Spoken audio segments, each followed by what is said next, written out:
Hey, welcome to Late Night with Larry. We're here doing it once again. I'm here with my co-host Vince. Vince, give me a shout out. Hey, everybody. Welcome back to another episode. What we will soon be calling the Cryptid Crossroads. Cryptid Crossroads will soon be coming at you. Yep. Until then, feel free to hit that subscribe button and follow us there and just keep up with us. And we're going to let you know all the details when we switch over.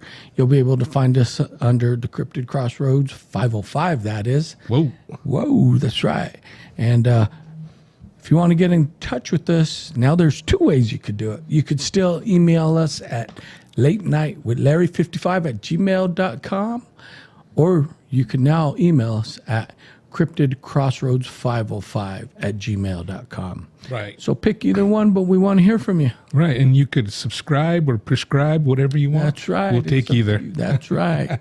All right. So tonight we're the last couple of weeks we've been on the UFO kick because of the government supposedly disclosing everything, right, and Congress wanting a full report. And I was telling my brother off mic, I was very disappointed by one of the statements they put out. They put out that the UFOs weren't of another world. They were of the Earth. They just didn't know if it was China or Russia working on some kind of hypersonic craft.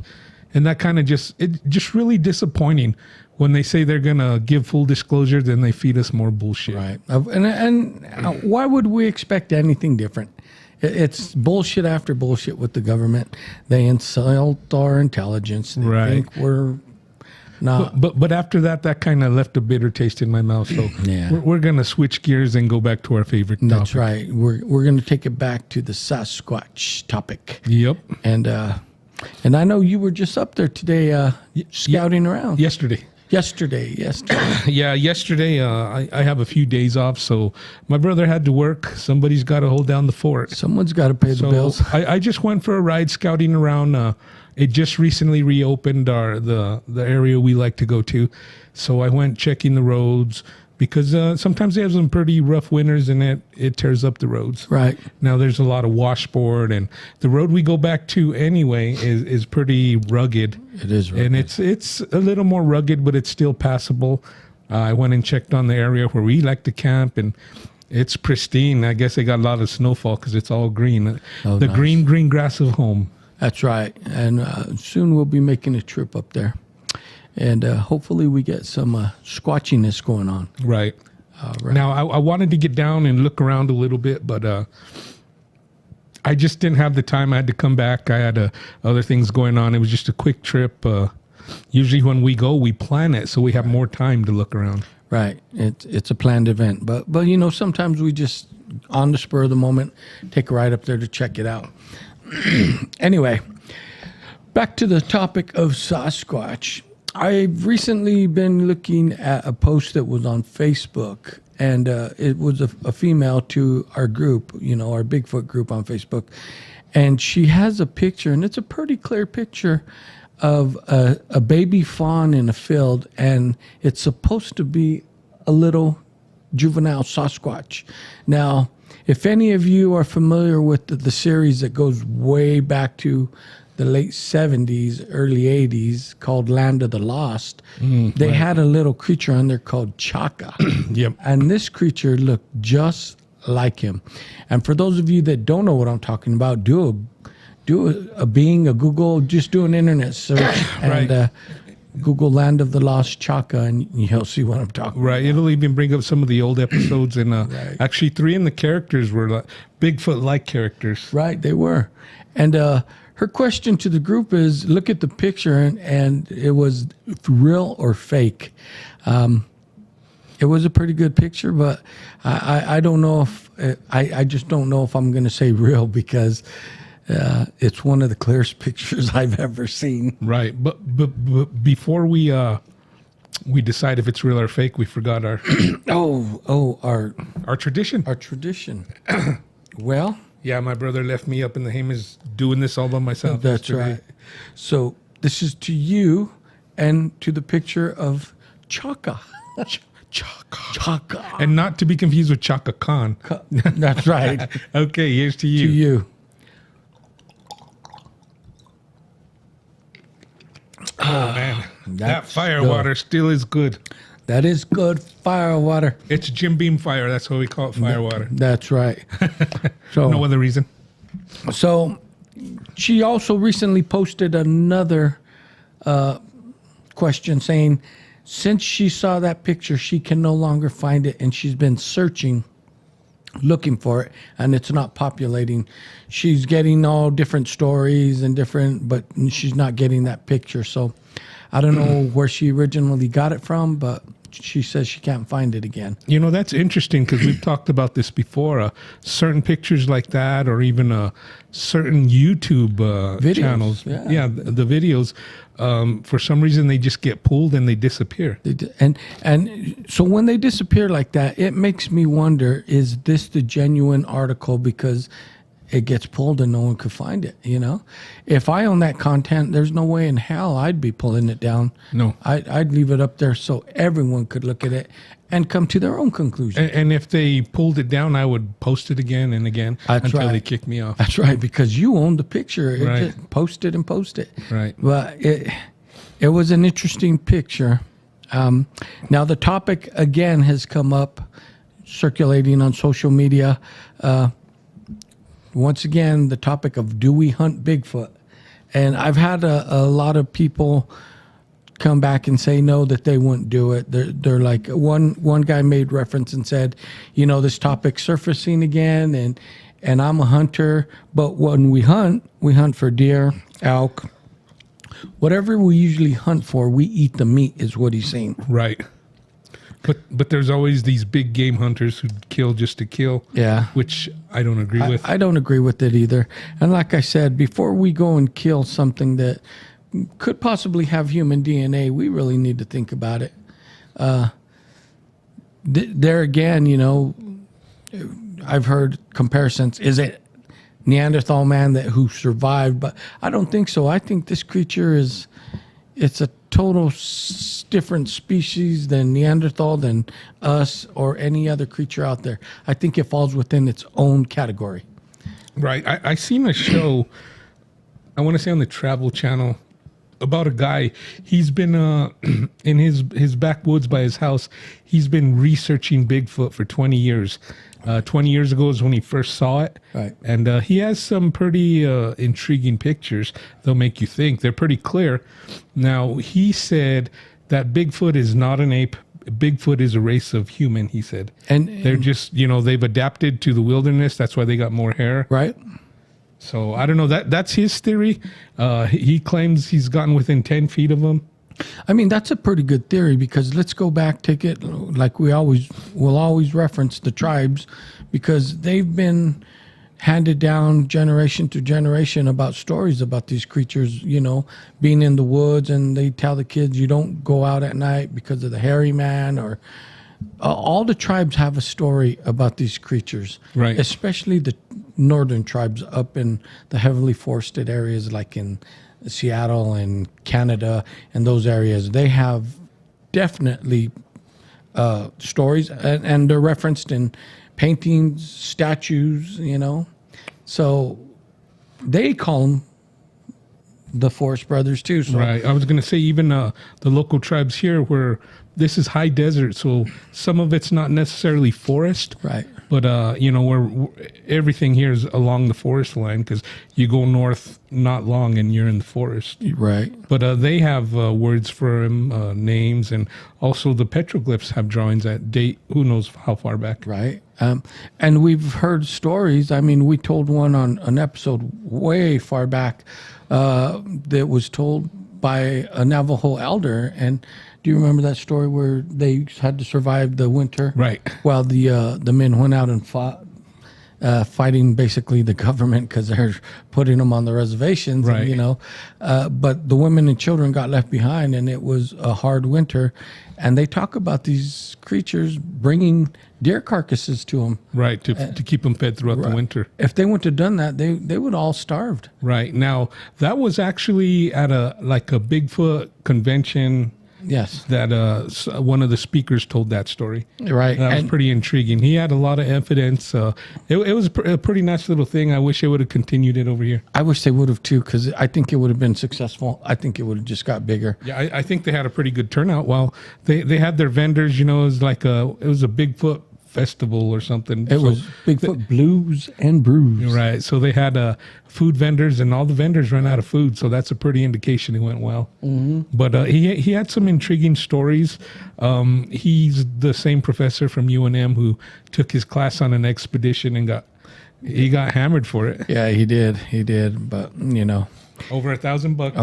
Over $1,000. But, you know, and here we have I won't say hell yeah, I'm going to say it. We have a UNM coach that took a golf trip over that, let's just say tens of thousands of dollars, and nothing really happened to him.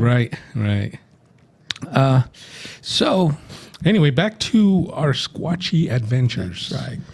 Yeah, I was telling my brother off mic when I went to do some scouting up in our area today, and this always happens. We see it when they open up the area. Now, where we go, they have the area closed off all winter, so it's because it gets pretty messy up there. They don't want anyone to get stuck and freeze to death. Right. So they open it up usually spring around Memorial Day. Maybe even a little earlier when turkey season starts. Turkey season starts in late April, I think. Okay. Late April, yeah. Well, whenever that is. But whenever we go up there after a long winter, the roads there's always one or two trees blocking the roads. Always. And I'm not talking little tree saplings. I'm talking some big trees. I sent my brother some pictures of the one blocking the road yesterday. Yeah. Somebody before me had already chopped it into pieces and threw it off to the side because you could see where the cuttings are still in the road. But on the side where the tree was standing, this tree, it was still, I don't know if it was dead, but it had all its limbs. It looked pretty green still, but it wasn't a snow break. It fell. And it looked like it was pushed over because all the roots were exposed. Right. And trees don't usually fall over like that. And, you know, and even if the roots get exposed, they're rotted. That's why it fell over. Right. And this one still had some life to it. Yeah, so see. So that was intriguing. And it makes you think. Right. Now, we've been to that road past where we go camping. Right. And a lot of people always travel past us. Now, we take the road and it's blocked by a tree. Right. So that must have been recent because weeks prior to that, we saw drivers just driving by. Yeah, go all the way through. Right. And that's a tough road, too. Right. It is. It's not for the... I would say don't take your little Hyundai Elantra out there. That's all I would say. Right. Yeah. You're asking for trouble. Yeah, we both have four-wheel drive vehicles, and the further we go back, it's still tough. That's right. But yeah, it's just interesting how that always happens. There's trees blocking access. Right.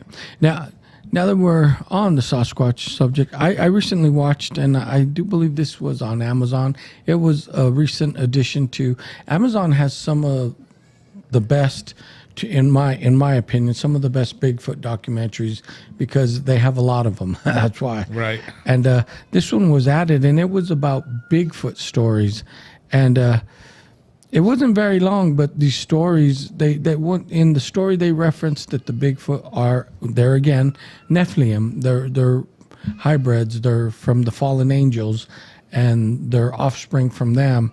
And they went as far to say that they themselves are Nephilim. I don't know. That to me, that's taking it.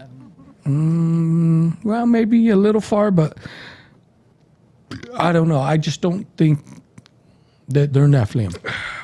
Well, I mean, anything's possible. I was going to say it is, but we just don't know enough about them. We don't. And my reason is, well, and I get it because of the height that some of these creatures get, and that's why they're saying Nephilim, because they're giant, they're muscular, they're powerful, hard to track. Yeah, and it seems like they have almost non-human-like characteristics because people that have seen them just take off into the woods said they were just gone so fast.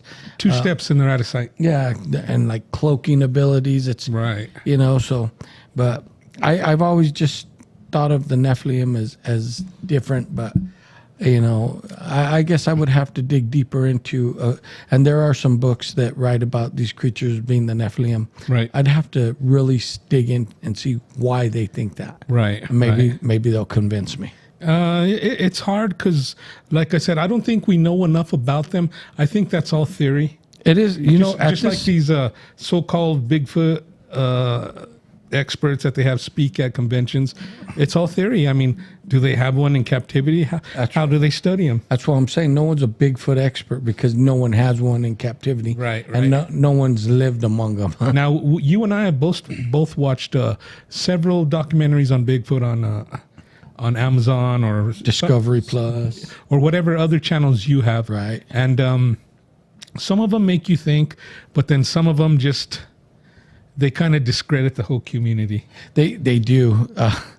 Yeah, we were watching one about supposedly people communicating with them telepathically, and that got way out there, and Right. it almost got comical. It really did. It did get comical. Now we've heard that theory before about the telepathy, and all right, maybe. But the way these documentaries took it and talking about Bigfoot has ability to start a fire and they throw a marijuana on it to calm the kids. Right, and they stand around the fire and singing while they inhale the chokeweed is what they called it. And then there's another one that says, "Ooh, they talked to me." That kind of discredits everything. But Right. I'm not calling them a liar. I'm just saying that's hard. It's hard to swallow. That one was hard to swallow. Not for him though. Oh, yeah, he could have swallowed a few more. But anyway, back on topic. It's just like anything with ghosts and UFOs. Right. You gotta, use your common sense. I mean, No. and with people, the funny thing is when they tell a story, you could read a lot through their body language. Right. And I'm not discrediting it because I do believe these creatures do exist. I know There's no doubt about that. I know they do. It's just some of the things that these people were saying, and it was a little out there, but Right. No, I've talked to plenty of people, since I've had my encounter, and people, oh, no, I don't believe it and it's not real, blah, blah, blah. But I respect their opinion because it's just an opinion. Right. But I know what I encountered. I know what happened to me that night with my kids. And, there's nothing in the world that would convince me that it was anything else but a Sasquatch. I hear you there. Now there's a lot of, now there's one, and I'm not going to say it's been a recent addition, but it's a documentary that I haven't watched, and I watched the trailer, and after watching the trailer, I'm like, this same team did a documentary in Alaska. They're the one that went to the Chatham, the village in Chatham. Yeah. And they just made another one. Where they had the cannery. Yeah. That's they made a documentary going there, and we talked about it. And they just made another one, and I don't know. I need to watch it before I could really digest it and analyze it and tell you about it. But just so you know, I will watch it and we'll talk about it. We'll get back to you. That's right. And now today, I was just going through researching some Bigfoot stuff, any new material online. I saw a picture posted. It was a relatively new sighting, and I don't know if she drew it herself or she had somebody draw the picture of the Sasquatch, Right. And they had it side by side with that a picture of one of the more famous pictures from Todd Standing. Right. Now, everyone always ridicules him, of course. but this sketch and that picture were like spot on. Really? It was crazy. Wow. Down to the lips and everything. That's awesome. Now, I did see a picture of our soon-to-be logo, and it's coming along. And I'm going to tell you, it's pretty. It's good. When all said and done, and she finishes it, it's going to be good. So I'm going to be proud of our logo. She's a good artist. She's taking her time, but the ideas she showed me, and she drew this on her phone with the pen, and I was amazed at the detail. So now she's going to put it on pencil and pad, and I'm excited to share that with you. And Did she include a female Sasquatch? no, well, I thought we talked about we wanted the Squatchichis. the squatchichis. Oh, yeah. But she did. She showed me a rough sketch of a Squatch and like a dog man, like combining, like they're gonna fight. I was like, that's what I'm looking for. Are you sure they were going to fight? Well, I don't know. Maybe they were talking telepathically. Maybe they were going to speak the language of love. Baby le beau, mon chéri. No, but I can't wait. We're waiting for her. We're giving her the benefit of the doubt. So We're being patient, and I told her I want something unique and cool. So don't rush it. Take your time and give me a product that no other website's going to have. Right, and who knows, we might even tattoo it on our back. We might. Who knows? So when we're in prison, that's me on that from that podcast. That's hilarious. And while I was there, we were talking about, and this always comes to light, the 411 series about the missing people. Right. Now, they don't come out and say it, but so many people just take reference and they ask, they say, wow, all these people going missing in the forest.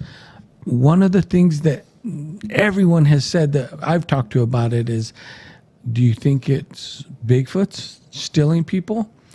I don't know, because some of these cases, now I'm going to say it's not impossible, but some of these cases just baffle me because they've searched the areas everywhere and then they find the body of these people. Not everyone gets found, but the ones they do find, they swear that they've searched that area 2 or 3 times over and over.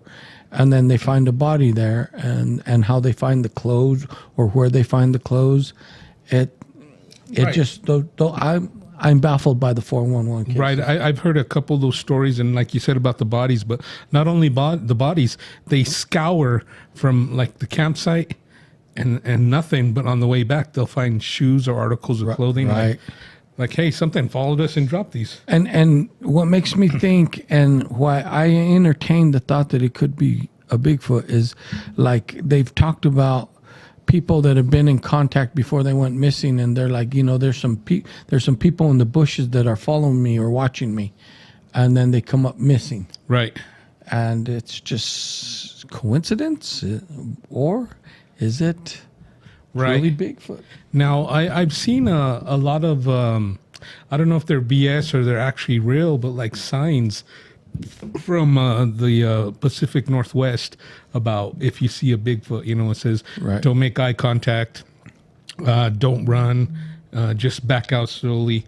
And I think these people that go up missing, one of the big mistakes they might make is they turn around and run out of fear. And any predator is going to chase you when you run. Of course, they take that as a threat. And we as humans, I don't think we could even really outrun a porcupine, to be honest with you. No, and if these creatures do move as fast as they do, the people that do get away, it's because they just want you out of their area, and they're gonna be behind you just to make sure that you get on your way. But if they truly wanted you, they'd catch you in a heartbeat. Now, if these creatures are fast enough to catch deer, and take down a full-grown elk, right?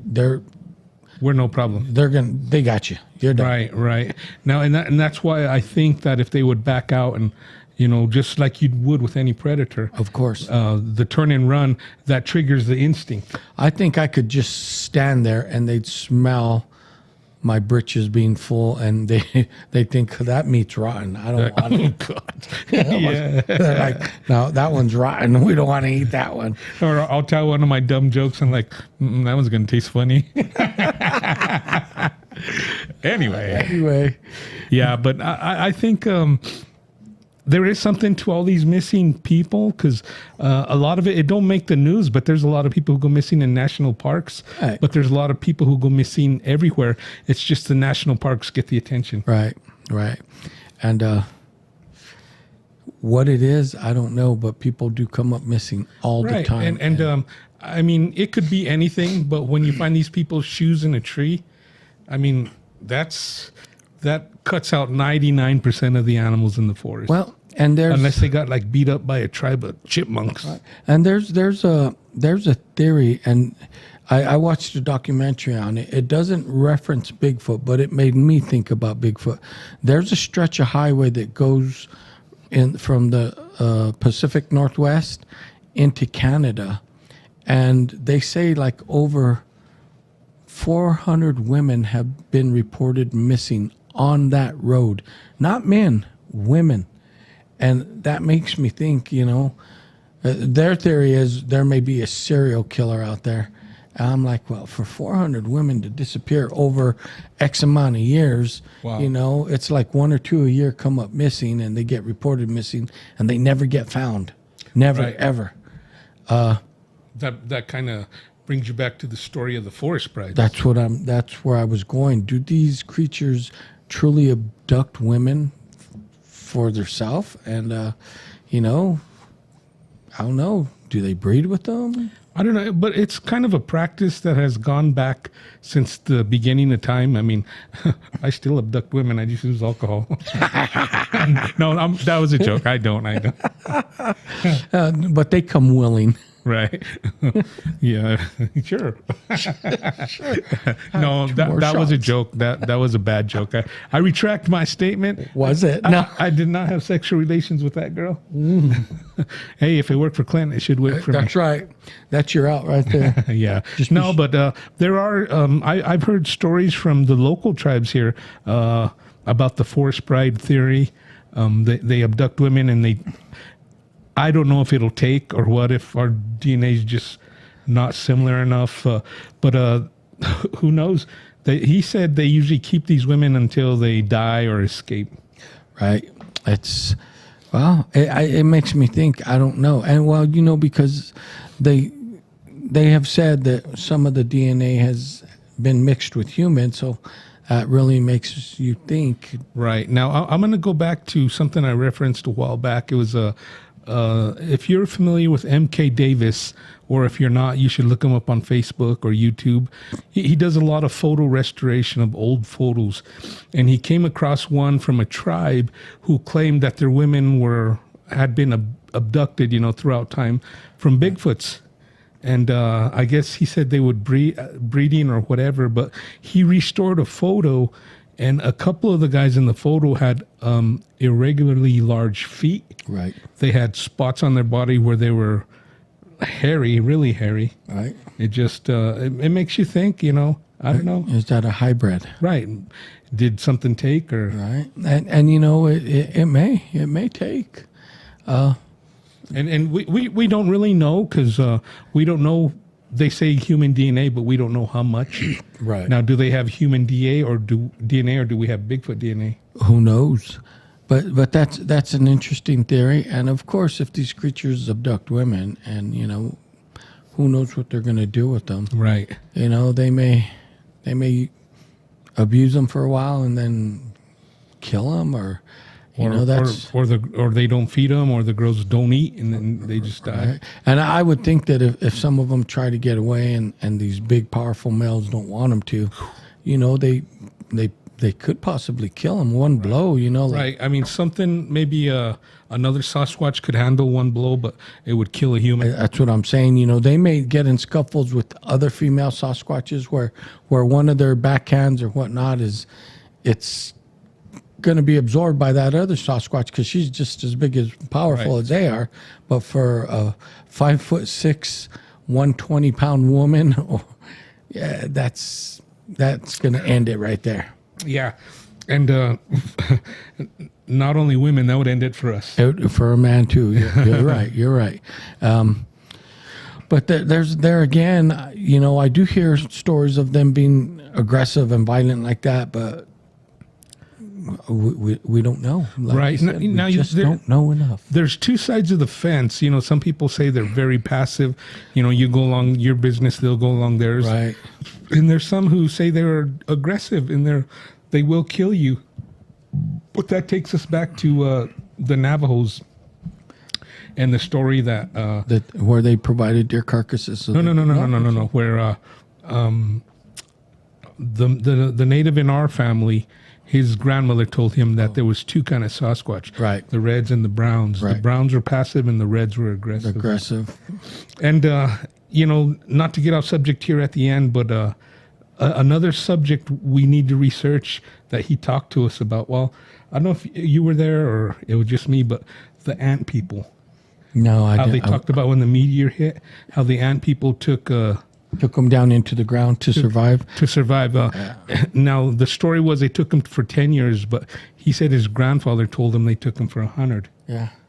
Well, anyway, that'll be a future podcast. That's something to think about, something we're going to investigate and do research. and bring it. Yeah, because that's right up our alley. That would be some interesting topic there. Right. Anyway, that's what we wanted to share with you tonight. We hope you enjoyed it, and let us know what you think these creatures are all about. Do you think they're aggressive? Do you think they're pacifists? You let us know. And if you've had an encounter, don't be afraid to share it with us. Right. Now, we wanted to talk about Sasquatch tonight, kind of open the door because it's prime It's that time. Squatching season for It's us. that time. And we are going to go up there. We have some new equipment. Hopefully we'll get some, we've got some decent, we've heard some great stuff. We just never recorded anything. Right. But hopefully we could start doing that. And who knows, if we could gather enough good evidence, we could put a documentary better than what's out there. That's right. I'd like to With actual evidence. I'd like to probably see if we could record through a parabolic mic. Which we have now. That would be cool. So And we both have extremely large ears. So. that's right. So stay tuned. Anyway, thanks for listening. Thanks for watching. And we'll see you next time. Peace out. Peace out. Keep your eyes on the sky. Yay!